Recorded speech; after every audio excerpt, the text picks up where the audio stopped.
That's perfectly fine. All right. You got So to edit. good. I'm good. I know edits here. So good afternoon, everybody. This is Sean Kerr, Union Preferred Realty. They call me Kerr. I'm a teacher. It's what I go by. When people call me Sean, I get nervous. Feel like I'm in trouble for something. With us, of course, is Htown's finest, Bmore's finest, Mr. Dorsey. Mr. Dorsey is one of my former teacher colleagues. He's also an author, also owns a few businesses, possibly looking at another. So I thought we'd sit down and kind of just chat back and forth because we do go back so long and we have a lot of things in common. Even though we took different paths, we kind of ended up in the same place. Right. Just to kind of hopefully you'll kind of catch our ride and maybe something we say will stick with somebody and it'll make a difference. So, Mr. Dorsey. Well, thank you very much, Mr. Kerr. I call him Kerr because he helped me out a great deal when we were teaching together. Earlier, we were talking about the mentality that we have from different generations and different ideas on where we were when we were younger versus to where we are now. And how in the 20s, everybody wanted to be their own boss and everybody wanted to, you know, I'm the CEO of my ship. And I was referring to my sister, Maisha Kirk, who's actually has a salon in Baltimore for 27 years. And she's been the boss and she's done the thing and she has trained. And now she's at the point of, do I want to walk away or am I just worried about me and still love the trade? Because in the business busyness of it all, you can lose your why, as we were talking about, because now you're worried about paying that bill, that light bill, that mortgage, that this, that, and the other, and it doesn't become fun anymore. And in talking with her, it's good to realize that whether or not she stays or whether or not she with the salon or whether or not she goes independent, she still is winning because she's making a self-assessment and what's best for her. So I'm glad you brought that up because I wanted to, like I said, I wanted to own a gym and I wanted to have my stuff. But right now, I just want my piece of the pie. I want to be able to travel. I want to be able to be accessible to my clients and to my family. And I don't need a brick and mortar. I don't want a brick and mortar. I want multiple streams of income to the fact with COVID, I don't have to worry about training right now because I still have something paying my bills, which takes away a lot of the stress, anxiety, and panic that unfortunately our nation is feeling right now. It's interesting because we were talking about Simon Sinek. I'm a huge fan. I'm also a big fan of I don't know if you follow Gary Vaynerchuk. Yeah, Gary V. Yeah. And if you don't and you go watch Gary V, pardon the language, but he's kind of straightforward. But you know, I listen to him talk about passion all the time as well. So it's interesting when you say that, and he gets rid of all the barriers. Every time people have barriers, he finds a way to get rid of it. And one of the things that he talks about is starting your business while you're working because of the things you talked about. Cut out stress, right? Yeah. Don't worry. You don't have to worry about paying the bills. You're going to lose sleep, but that's it. You can get that back, right? Everything else is taken care of. And that's kind of the approach that I've taken. I mean, I'm still a full-time teacher. I mean, 21 and a half years, you know, in an urban school district, and I'm still here. Mm-hmm. And I don't plan on quitting anytime soon. Right. Most of my clients, I work with teachers. I work with students. Like that's my goal. I like what I do. I just like real estate and doing my own thing just as much. So how did you get into real estate though? What was your why in getting into making the investment in the licensing and investment in yourself when you have a steady income? So interesting because the reason I got into real estate was because I was one of the first teachers to buy my house through the Teacher Next Door program, the federal HUD program, and nobody would help me. Nobody wanted to deal with me. It was a $50,000 house that needed $60,000 worth of repairs. I couldn't find an agent who wanted to do the contract, who wanted to go show me any houses. So I went online. I found out that HUD, you know, and back then online meant like an hour for a website to pop up. Right. HUD used to give out keys down on Liberty Road. So you could go to the office, sign out the keys, and they'd give you this keychain of like 150 keys that you could go to any HUD house you wanted to, and it would open the keys. And so I did my own house. I went through the whole thing, FHA 203K, repair loan, repair inspection, everything by myself. Uh-huh. And then I helped another teacher And then I helped another teacher, and I was like, man, I could be the one getting paid for this. Yeah. And then in a So strange twist of fate, one of the people that I helped ended up being my wife. So that actually helped me in the end, because when we sold the house, we made a good deal of money as well. So right. life works in funny ways. Yeah, yeah, and of course you keep that commission, which is also very good as well. But what I like is the fact that you know your why came through adversity. And a lot of times, and you know, when we deal with our kids, or when I dealt with kids, but I deal with my clients, it's I can't, because they won't help, these things that stops us. And I'm actually, I don't mean to get a plug. He should give us some money. But reading the 10X book, where is it? Right there. Yep. And basically, yeah, and basically he's like talking about the different levels of action, where one is do nothing, the other one is retreat, the other one is stay a status quo, and then the other one is going above and beyond. And listening to the story, it's, hey, no one would help me. You could have said, okay, well, I guess I'll just buy tennis shoes, because Mr. Kerr loves tennis shoes. I just sit here and just, do nothing. But you said, okay, I got to figure this out. And now, because we're educators, we're always wanting to impart into somebody else. That's dope, Absolutely. man. That's dope. Can I just say too, while you pulled that out, I have a red Grant Cardone, but the 10X is on audiobook. So Yeah. for people who can't read or don't have the time, when you jump in your car, throw in the audiobook. That's how I do all my books. Yeah. I listen to them while I drive. Yeah, and even see, I like to read, one, because it forces my family to realize, okay, he wants to be by himself. But because you need that space, Absolutely. whether or not it's reading the book or going for a walk. But when I'm doing my rides or my runs, I actually listen to stuff that you don't need to pay for. If you go to YouTube online, just go to YouTube and do Think and Grow Rich and Rich Dad, Poor Dad. Whatever book that you're looking for, they have it on there for totally free. If you want to read the Bible, all you got to do is YouTube Bible and stream it down. So we can't say, well, I don't have money, I know, never heard of them. All you have to do is download or search motivational speaking or investment property, whatever your goal is. And it takes a lot of the work away from us, which gives us no excuse. Absolutely. And I mean, and then let's be real, it's really good information, right? Like you things that you thought and things that you've done before, just because your gut felt right. You're like, oh yeah, I did that once. And it starts to make more sense. And when you listen to different people, you get a different perspective. And what I've found is, like, Gary Vee, Simon Sinek are two very different speakers, but they're saying the same thing. Right? Absolutely. Grant Cardone saying the same thing, right? They're saying the same thing. It's just the way that they approach it is different, but in the end, it's all the same. I mean, you know, you're a fitness guy, right? Like, it's like fitness. You don't get in shape by just sitting down for 25 hours one day a month and working out. Right. And the common theme in every one of those books is you have to do the work. Absolutely. You know, and I have a client, and I love her dearly, and she waited until part of real estate. She waited to the last minute where her back was against the wall, and she was like, I need to find a place. I'm getting put out of my house. What's your credit score? I don't know. Okay, great. Let's figure that out. 2, your credit score is X, Y, and Z. Wasn't the best, but she had to get out right away. The best thing that you need to do, maybe we need to find an apartment and work towards, because eventually you knew your credit score wasn't great. You just didn't want to tell me. And getting to the point where you can sit down and realize it's okay if my credit score was bad. Before I got married, I like shoes too. I will be with Mr. Kerr. I mean, but through 19 years of marriage, look, my credit score got right. I started not wanting so many superficial things, but I had to do the work. You know, you like the food, you like the drink, so you put on you did the work to put the weight on. So now you got to put the work to take it off, or to get the car, or to get the house, or whatever your goal is. As he's drinking. Of course, some things never change. Look at the difference. Look at the difference. Mr. Kerr, look.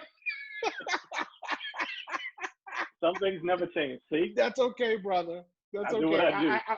I have to represent since my sign is right there. So I got Understood.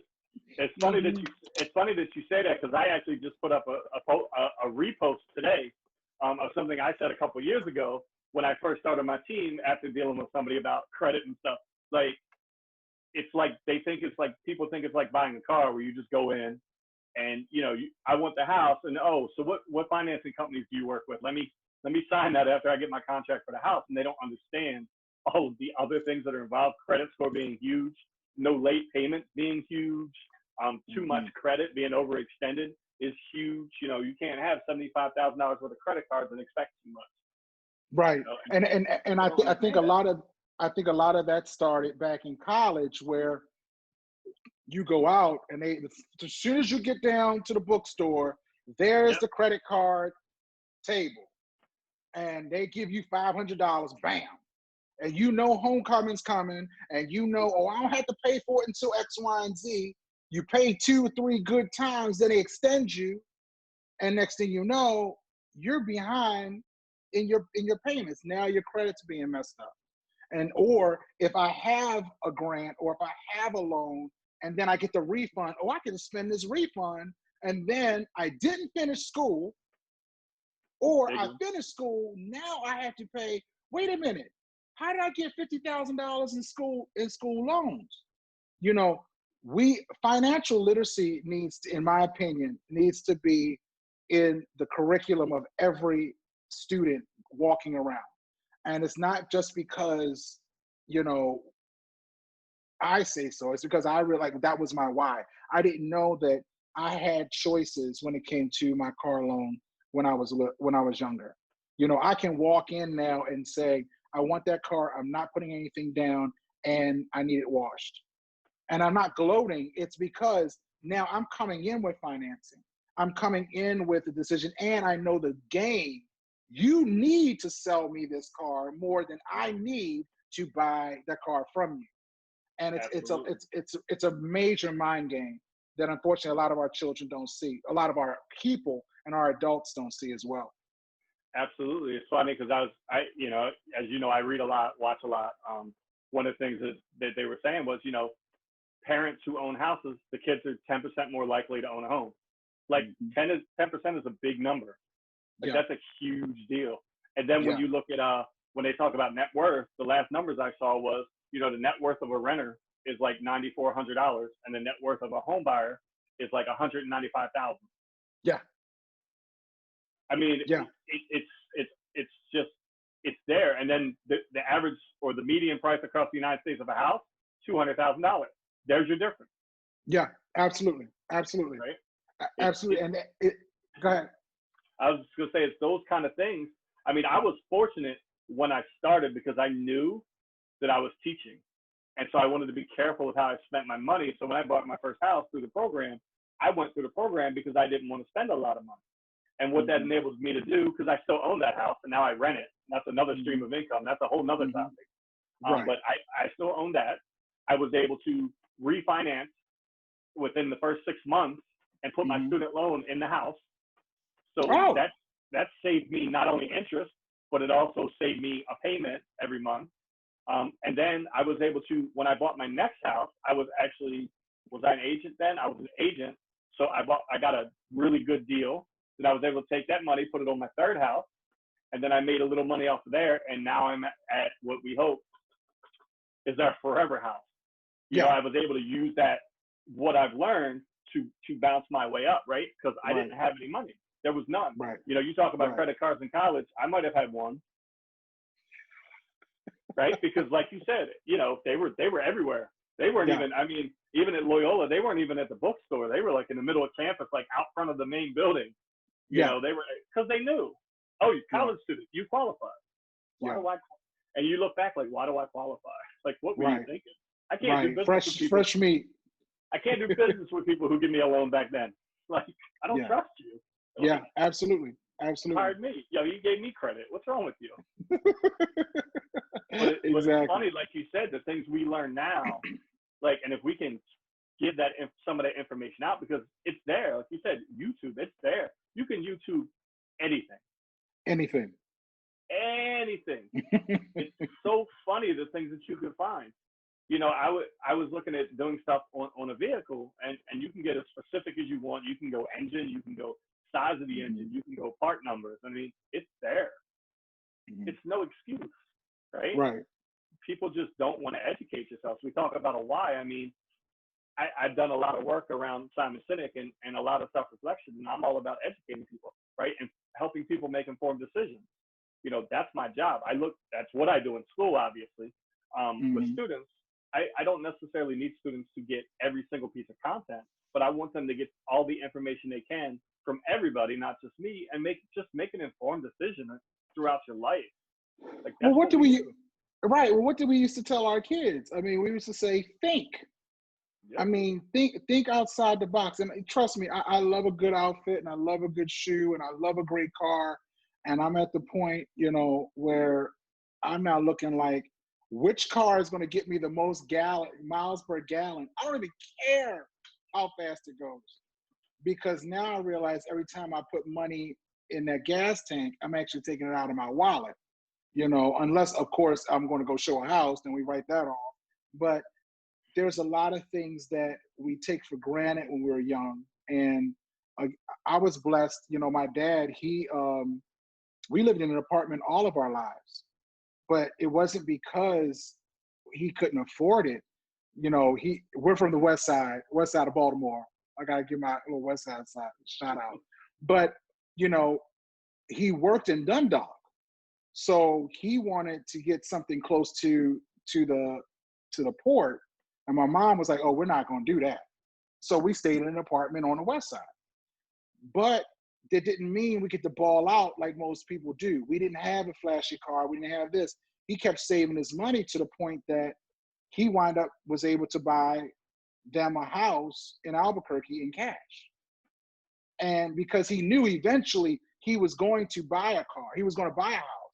And he kept focusing on, I promised, what was my why?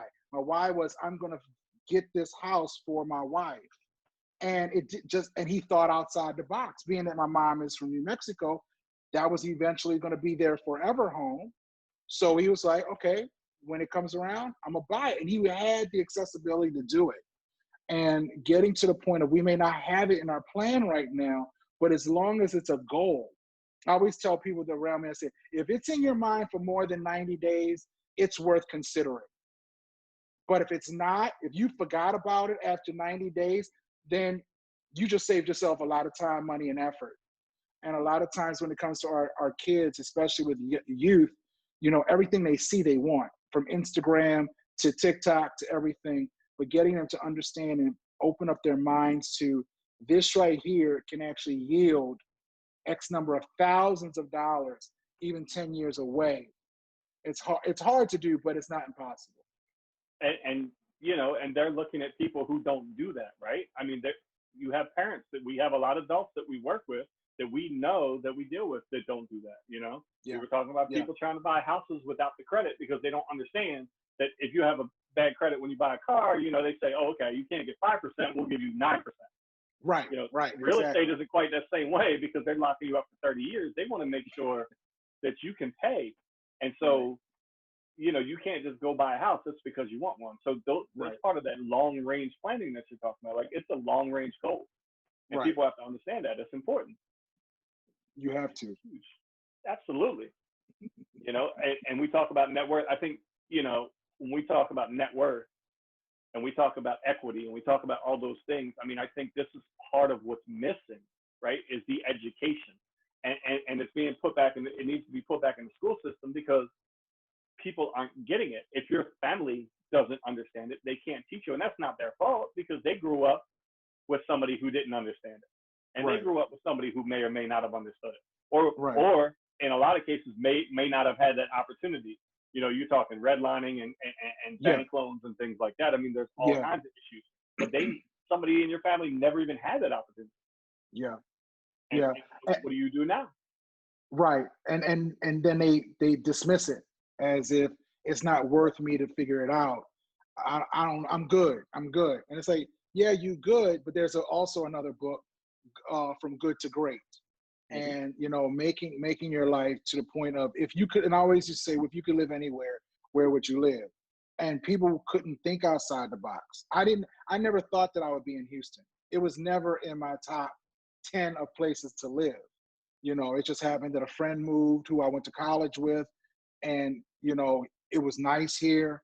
The social demographic was so different. It wasn't a white neighborhood and a black neighborhood or a poor neighborhood. And like, my best friend Eugene, he'll say, "Take me, take me to the ghetto," and I would take him to some places. And he's like, "Man, this ain't the ghetto." I said, "I know, it doesn't look like the ghetto." But for Houston, it was there. Even in their ghetto, they still had single family homes. Right. There are no projects. There are no apartment buildings, slumlord millionaire. There's none of them. They still have a house. It may be run down on some cinder blocks, but at the end of the day, it was still a home. And I'm like, wow, these people don't even consider and understand living in an apartment or living in a multi-unit dwelling. However, they're not used to mass transit like we are. They have to drive everywhere versus, oh, I could just take the 8 to the M6 and keep it moving. And it just to see the different variations just based on where you are geographically. And it's just like you said, to understand that if they don't, I mean, there's a simple scripture where it says, some seed, some water, some add to increase. And over time, you may be the one seeding those ideas, but eventually somebody's going to water it, and they're going to eventually think, hey, I remember when Mr. Kerr said this, or I remember when Mr. Dorsey used to talk about that. It may be 10 years down the line, but at least they had that concept of understanding, okay, they weren't crazy and they weren't just telling me nothing. That's the good part. My wife is trying to sneak in here. I think she had. He's like, what is he doing? Right. I told her. He's being his normal crazy self. I'm being my normal crazy self. I'll take it. They can't see you. Come on. she look, as outgoing as I am, as introverted as she is. So that's why My if you wife's see the it, same way. yeah, you're not going to see a lot of. She she like basically doing an ops, like she about to crawl on the floor. Thank you. So with just to that, not be seen. right, exactly. So with that, are you solely in Baltimore City, or are you anywhere? So I myself, I now live in Glen Arm, right off of Harford Road. So I work Harford County, because obviously I used to live in Harford County, Baltimore County, Baltimore City. My partner is actually in Frederick County. Oh, okay. So he does Carroll, Frederick. So he does west, and he'll go west. We did one in Allegheny County. We did some land in Allegheny County. Wow. But we'll go anywhere in Maryland. Right now we have 2 agents with us. Like I said, we started a brokerage during COVID. Not the best time to start a brokerage, but it's 4 of us right now, and we're okay. But I think that says something, though. I think that says, one, it says, what the hell am I doing? But 2, it makes you adjust. And what the second book that I'm working on is basically, it's entitled Pivot, because it's not that you don't know, it's just these are the things that we have to do. You just have to pivot a little bit in order to make it work, and to realize, even if nothing is coming against you, if you want better results, you still just have to pivot a little bit. And I think starting a brokerage and then COVID, no one expected this to happen.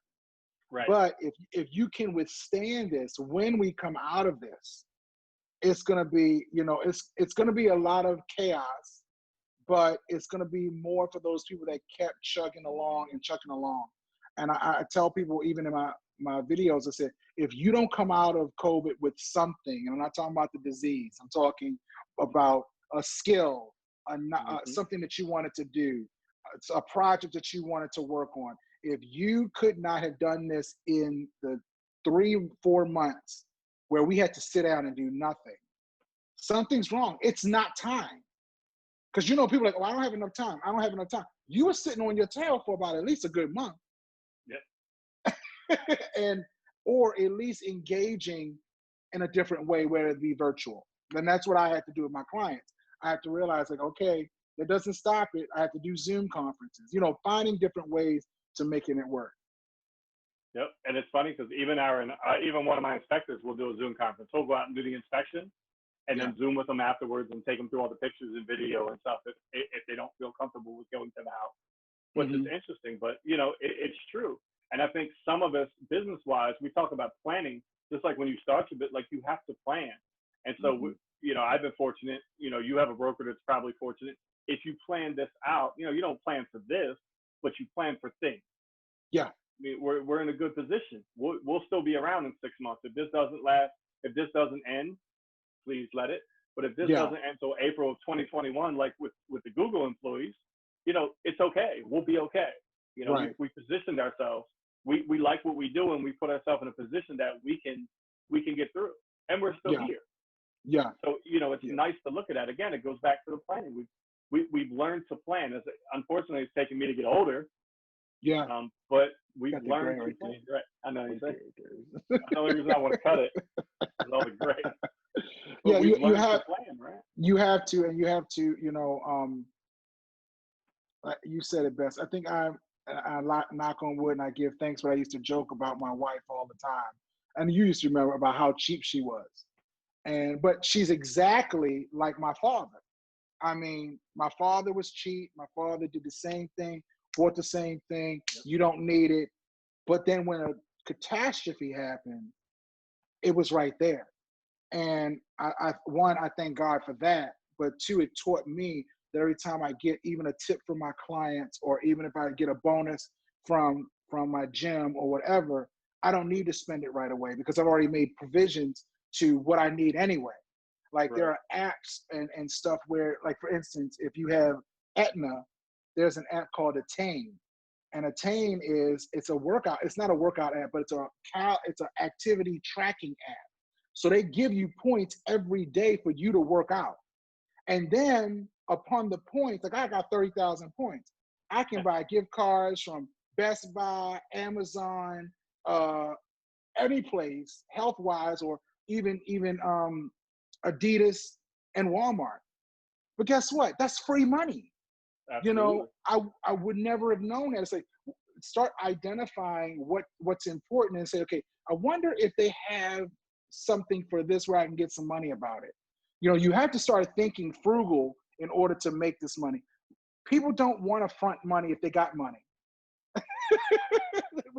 They That's don't. True. You know, but being able to plan and have, you know, I've been fortunate. I didn't lose a job or lose a day since COVID started with my job. You know, I've been still working, and it saved me money. Somebody else kicking in on this. Somebody else kicking in on this side.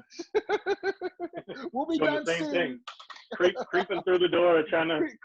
What y'all doing? What y'all doing?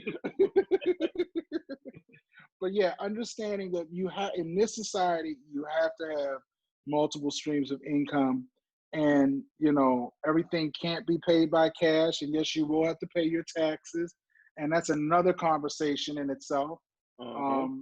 Talking to barbers and self-employed people who they balling out, but they're not paying any taxes. And then when they get sick and come to the government, then all of a sudden they're on SSI. How you make it off of $783? You didn't pay no taxes, you know, or you paid the minimum taxes. So now you only paying for the Medicare, and now, which is $190 or $143. And now your check is only $200. Now you mad at me because you didn't do what you're supposed to do. You know, there's so many things we can touch, but bro, I'm excited about this series, man. Yeah, it's pretty cool. It's funny listening to what you were saying about self-employed. That's another issue in real estate too, right? Like people are trying to claim everything so that they don't have to pay any taxes. Then they go to buy a house, and well, your company made $1,000 last year. Oh no, no. Well, I claimed this. That wasn't really this, and I claimed like it's too late because you can't do both. Right. That's a big deal. Yeah, we could do a whole. We should sit down and do a whole thing on being self-employed one day, because that's a whole nother topic. Yeah, because even with us, we have to determine, you know, because I usually work at the gym, but I still have a gym in the house. So some clients are coming, and if I file that, we already have one office. So Right. we have to determine which position, which part of the house belongs to me and which part of the house belongs to her. But then we have to say, if we can only choose one, which one do we choose, yours or mine? So yeah, that's definitely something. Like I went to school with a guy, Donald Butler. He's a financial person. I don't know if you know him, but I should get y'all together, because even if I'm not here, he's a good guy from Baltimore that talks about financial literacy and financial awareness, to the point that some things that we've been doing that we should not be doing. You know, every time you put that Cash App on for a speaking engagement, but then you're not claiming those, that's Mm-hmm. tax evasion. You know, Absolutely. so yeah, it's definitely something.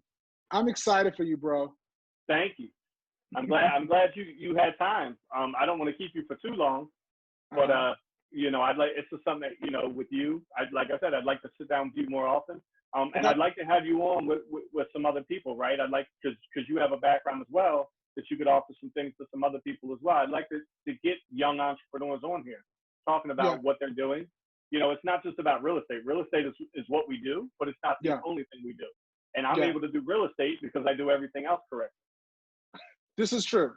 I mean, And it's important. yeah, yeah, yeah, it is important. And you went through the process. It's funny because we've had two houses, and Sean, you would not believe, I don't remember anything. I really don't. I don't remember anything in neither one of the processes. I knew I had to have a certain amount of money. Knew my credit needed to be a certain set of way. But I was also that one that had two mortgages during the housing bubble in 2008. And I was living here in 2008, paying two mortgages, and they weren't small.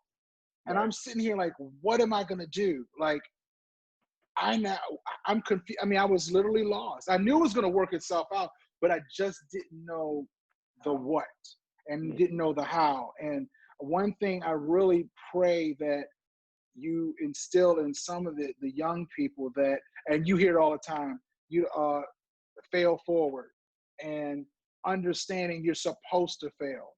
I fail every time. If I have a new client, or if I have even a new lead, I realize, oh, I didn't get them to sign that form, or oh, I should have called them and I didn't feel like it. So now they're not returning my call. And, you know, being self-aware of your actions and saying it's okay to fail.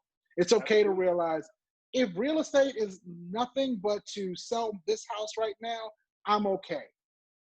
But I'm not going to beat myself up or give myself feel any worse than what I did, except to fail and say, okay, lesson learned. I'm throwing everything on the wall and seeing what it sticks. And some things stick long, and you have children, some things stick longer to the wall than others. Absolutely.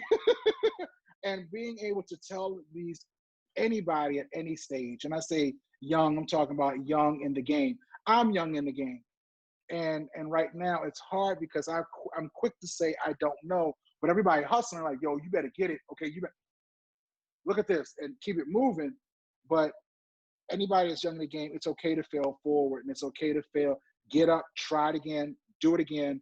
And if you want to walk away from it, realize you've done everything you possibly can do, and you're ready to walk away. But don't be walking away because no one wants to help you, or because you messed up one time. That's right. And the other thing is, I mean, when we talk about like keep moving forward, right? I mean, let's say in January, do you expect to start doing 45-minute Zoom messages that are going to be recorded and posted all over social media? well, I mean, well, not for this, yeah, but that's, exactly.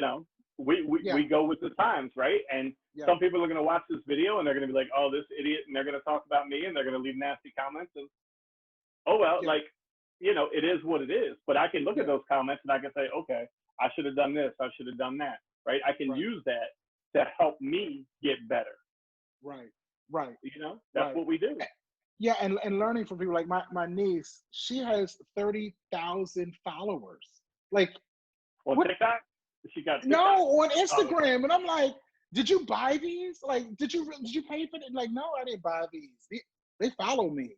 I'm an influencer, and I'm like, and I really got stuff to sell. I really got some good quality stuff. but I'm not hating on her game. You know, if that's her game and she's on there all day, but guess what? She don't pay a bill. Not knocking her by no means. She's on there all the time. So going back to even what Tyler Perry said, water your plant. Only water one plant that you're focusing on. And sometimes, I'm speaking to myself, I got coaching, training, speaking, writing, full-time job, husband, taking care of my mama. Oh, and I happen to do real estate. That's eight gigs right there. But I can't get mad at that. If I'd have just watered this one thing, it would prosper. So, you know, that's another thing about getting in the game when you're so busy turning those plates in the circus, not trying to get one to fall off. But like you said, understanding and realizing, okay, I'll take that as a criticism, not as a negative way, but a way to grow. But let me ask you this question. You got all these different things. You know, right now, the two of us have a whole bunch going on. As I said, my business partner, the broker, he's also a lawyer and a law teacher full time. You know, if I said you have to quit one right now, could you make a decision in the next 2 minutes? No. I figured you would say that. And that's part of why it's okay, right? Because you like what you're doing in each of those hats, even though sometimes, you know, calling Comcast or whatever it is might get to you. But, you know, you like doing those things. That's the other part of this that people miss. Like, it's about happiness. Like, I love, like, I have fun with real estate. I go out showing people houses, talking to people on the phone. I have fun. Like, I like it. I'm not ready to quit. I don't care about the money. Money's great. I don't want to, you know, go broke doing it, but I like it. You know, that's why you can survive with all those things. Yeah, well, and I mean, there is a 90% that I would say that one job I would say no to, but I realized with that, it's not the work that I don't like. I've always been a helper. I've always been able to assist. It's me navigating through other people that I don't care for. That was my resistance to start Live More Daily. My resistance was I saw when I moved down here, because Baltimore has Social Security headquarters. Right. I knew when I moved to Houston that I was going to bottleneck myself, and because all roads go back to Baltimore. Right. So do I want to leave here and, let me explain, and get lose 13% increase just by moving here? Because we don't have state taxes. The house is cheaper. I got a locality pay increase. And it was a no-brainer, but I live like somebody 3, 4, 5 GS levels above me. Don't have to deal with the hustle, but I have to deal with this bubble. So it's kind of like you got to choose what you're better. And I've had options. I had opportunities to move back to headquarters, but the way of life that me and my wife and my family have here can't compare to if I were to move back to Baltimore. Baltimore will always be my home. I love Baltimore, but as far as this life there would be no Live More Daily if it was in Baltimore. It just wouldn't work. You want to give you a shout out real quick? Because I know how you people are. No, I gave it already. To your school, you want to give your shout out? Which school? My multiple schools? Your Baltimore school, you know, y'all all the time giving you videos and pictures. You mean my Reginald F. Lewis or my Baltimore Polytechnic? You know which one. College preparatory for higher ed students. West Side, yes, the orange and blue. Where's my it's somewhere around here. I gotta hang that one up. But yes, of course, my poly. You know, my father was a poly graduate. That's why I've always liked you. You know, my dad was actually, he was in the first graduating class of minorities that was going there, 1966. And I didn't have an option. That was right before my father graduated. Yeah, I didn't have an option to go anywhere else. I was supposed to go to Woodlawn. My father was like, no, you're going to Poly. I'm like, but we live in the county. And my dad paid for me to go to that school. And I'm like, okay, but I didn't understand the severity of it until I got older. You know, and that's what you talk about with generational wealth. A lot of times we don't even know the sacrifices that people have done for us. And with John Lewis passing, or his ceremonies today, a lot of people don't know what we do, and we take it for granted. We take voting for granted, and just we can go down that road for another day. But like you said, getting people together, positive thinking, understanding that you don't have to accept the way of life right now. You could do whatever you want. If you want to be a rapper, okay. There's how many rappers in the world? Really? But guess what? Even the rapper got out of rapping because that was his gift to get him his money to start diversifying to actually being a business person. So why don't you skip the middleman and just get that business? And you can rap your little jingles for your commercials. Do your own advertisements, do your own marketing, branding. Absolutely. Yeah. And understanding what you did. I mean, the last time you and I talked was what, 1947, 48? 48. It had to, because I left in 07, 06, 07? Mm-hmm. Yeah. Right around there. But we still was in the same circle. We still saw each other. We still stayed connected. And like you said, roads all lead back. But then remember, somebody who knows somebody. Mm-hmm. And that is that's more powerful sometimes than credit. Because a lot of times you may be down that road, but you know what, let me call my friend who actually knows somebody that can get you or help you or guide you, and just developing your network and your net worth through your network to get the job done. But it only helps if you're willing to help somebody else. And personal credit is huge, right? You often hear that referred to as personal credit. I mean, it's like your credit score with your credit cards and your loans and things. Like personal credit is important, and it's important to pass it along. Like most people didn't make it completely on their own, right? There was help along the way. There was questions along the way. There was guidance along the way. It's okay if you don't know something, I mean, sometimes I feel like I'm asking questions that I should have known, when I was 12. But it's like, if I don't know, I don't know. And if it's not on YouTube, then I have to ask somebody. Yeah. I am the president of the board of directors for a nonprofit in Atlanta called Fertile Ground. Shout out to Fertile Ground. Yay. It's actually a mentoring program for girls. The website? FGmentoring.org. And what it is, it's a mentoring program for girls from elementary school and matriculates to high school. And then from math, science, arts, and all of that. But when they asked me to be the president of the board, I was like, okay, because there was a vacancy. It wasn't because I wanted to be that man. I just wanted to help. And the thing that I've learned in the past 2 years of me being on there is I just need to find the smartest person in that subject area. And I just got to make sure, what do I know? I'm a coach, I'm a teacher, I'm an accountability person. I got to make sure she's accountable to what she's going to do for the board. I got to make sure he's accountable, and it just runs smoothly. I don't need to be the smartest man in the room. Nope. I just need to know some smart people. And I'm blessed to say that has pulled some stuff out of me and out of my ego thinking, oh no, I got to fake it till I make it. No, you don't. Tell them the truth. I don't know that answer, but I know one of you know, how are we going to fix it for this group?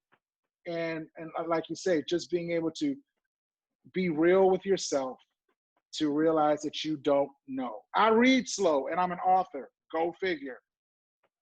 It's okay.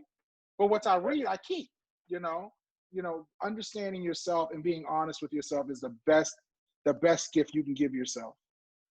And I mean, and we've talked about, besides you being the author you are, we've talked about a bunch of other authors today. I mean, people can go watch the YouTube videos. You don't have to read the book. You can listen to it. There's so many formats. There's them. A lot of the authors are sitting down reading the books on video to you, right? Like, go out and start reading, start listening, listen to their speeches. TED Talks. I'm a big Simon Sinek fan. His TED Talk broke the internet. And it wasn't even on purpose. Like, one day I'm gonna be on TED Talk. One day.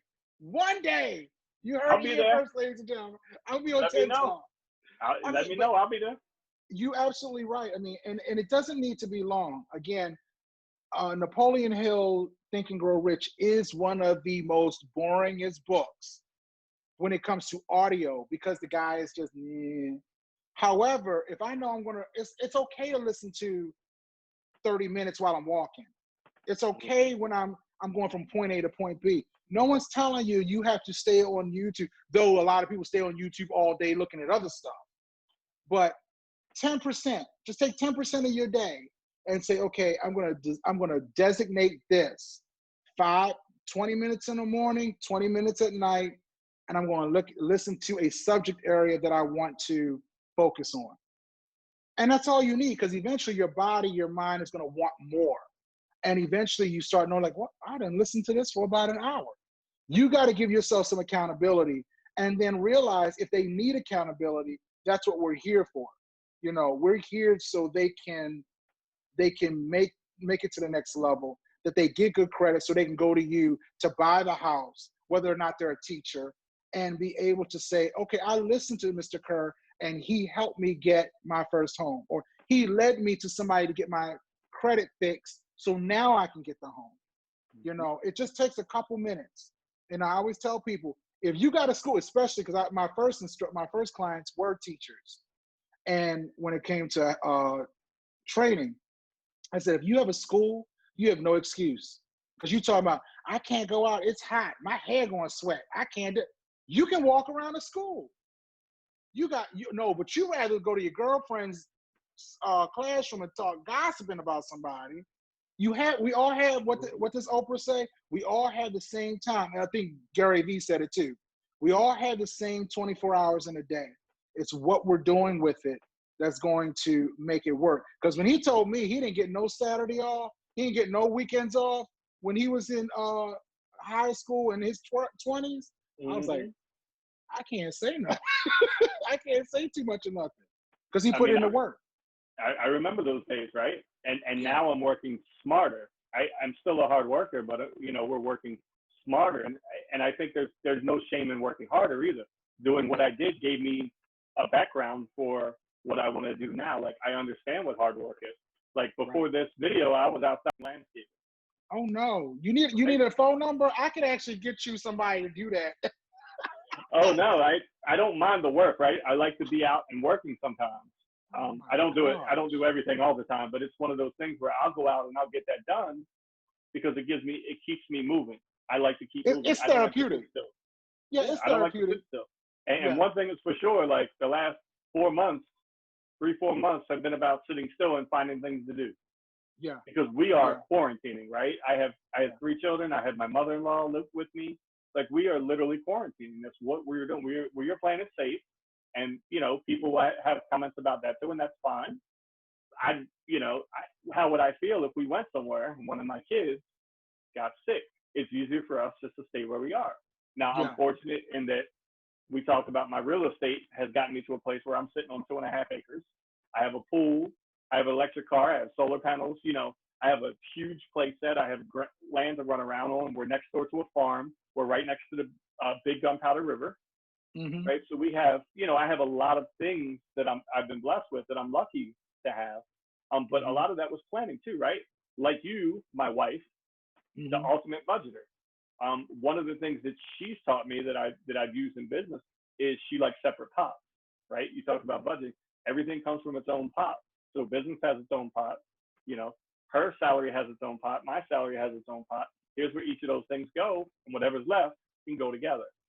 Mm-hmm. So, we've been fortunate in that. So when we talk about all these things, you can kind of see, like, I feel blessed that I'm in a situation where everything has come together for me. It's taken a while, but it's come together. I had the student loans. I had credit cards in college. Yeah. Right? I mean, we've all been there. I used to buy, me, I used to buy a new outfit every Friday, right? New fresh. Outfit, he was always fresh. Including shoes. Yeah. Every Friday, I went straight up and got my outfit for the night. Yeah. But those priorities have changed. The last pair of shoes I bought, you'll like this. The only pair of shoes I bought in the past 3 years are all Vibrams for my running. Yes, they're really good too. I don't even buy anything else. Like, I don't buy clothes.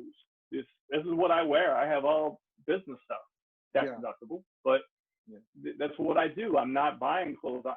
I'm smarter with my money. If I'd have done this when I was 22, 23, 24, Like, you know, we didn't make a lot when we started teaching, but compared to other people our age, we made a lot. Yeah. But what did we do with it? We made decisions. We spent a lot of money at TGI Fridays. We spent a lot of money at the mall buying clothes. I was trying to see how long it was going to take for you to say that.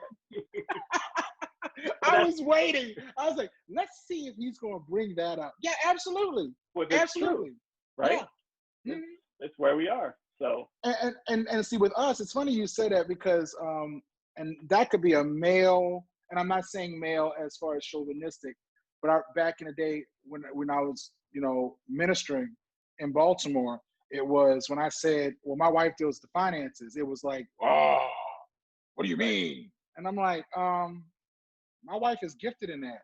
Like, I'm the governor, but she's the treasurer. What's the problem? And like, I actually started because she can't do different pots. My wife is, everything is in one pot, but we negotiated what our allowances would be each month. Meaning, we actually have a business meeting once a year at the end of the year. I lied to you not, brother. Yeah, and I believe you. It's where we were in this year and where we want to go the next year. And throughout that, it shows, well, you know, this time of the year, it was a little bit busy, or because we had some problems here, we had to pay more. And then we would negotiate our allowance for the next year for each month. Set whatever you want to do. If you want to just buy on tennis shoes, that's your money for the month. And the rest of it, it worked itself out. I said to say is, I believed in Live More Daily so much that I paid it out of my allowance. One, because it wasn't going to take away from home. And it wasn't going to, and I had to do it because I had to believe in what I was doing. I couldn't have someone say, oh yeah, I can give it to you, because I didn't want that to be an excuse. But whether it's the way you do it with your pots or the way that I do it with my pot, the whole goal is you have to have a system. And a lot of people, like with this new budget coming down, they may not get an extra $600 a month. What was your system before the unemployment started? What was the system? You knew it wasn't going to last, you know. And having those things in place, it doesn't mean you're going to have everything right. But if you have a system in place, and you know, like when we used to teach, and then all of a sudden a fire drill came in the midst of your teaching or your test, you'd be like, you lucky today, but you know tomorrow you still get that test. You still bob and weave through it, but you have to you can't be floating along a river at like a leaf, because eventually you'll never get to your target. Absolutely. I want to leave it with that because I think that was perfect, right? I usually have the good closers. So I'm gonna stop the recording there. I just want to say thank you. We appreciate you. I appreciate you, brother. Hopefully we can do this a lot.